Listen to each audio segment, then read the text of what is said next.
झालेल्या अत्याचाराबाबत संपूर्ण महाराष्ट्रात पडसाद उमटत असताना धुळे जिल्ह्यातील दोंडाईचा येथे उबाटा शिवसेनेतर्फे तहसील कचेरीवर मोर्चा काढत गृहराज्यमंत्र्याचा धिक्कार करीत राजीनामा मागत आहे।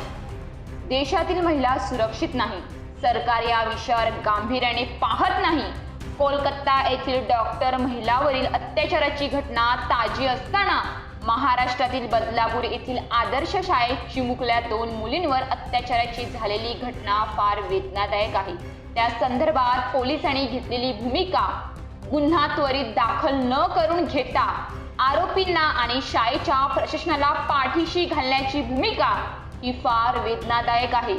महिला व मुलींवरील अत्याचाराच्या घटना महाराष्ट्रात दिवसेंदिवस वाढत जात आहेत। एकीकडे बेटी बचाव देश बचावचा नारा देणारे व महाराष्ट्रात लाडकी बहीण योजना राबवणारे जर महिलांवर चिमुकल्यांवर होत असलेल्या गुन्ह्यांबाबत गांभीर्याने विचार करत नसेल तर या सरकारला सत्तेवर राहण्याचा कुठलाही नैतिक अधिकार नाही।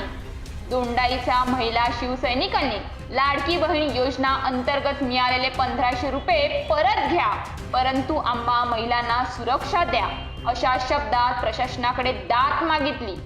दोंडाईच्या शहरात उबाटा शिवसेनेतर्फे निघालेल्या निषेधार्थ मोर्चात लहान मुलं, महिला, तरुण वर्ग मोठ्या संख्येने उपस्थित होते। तहसीलदार यांना निवेदन देऊन सदर घटनेचा व सरकारचा निषेध व्यक्त करण्यात येऊन निष्क्रिय गृहमंत्र्यांचा राजीनामा देखील मागण्यात येऊन मोठ्या प्रमाणावर घोषणाबाजी करण्यात आली।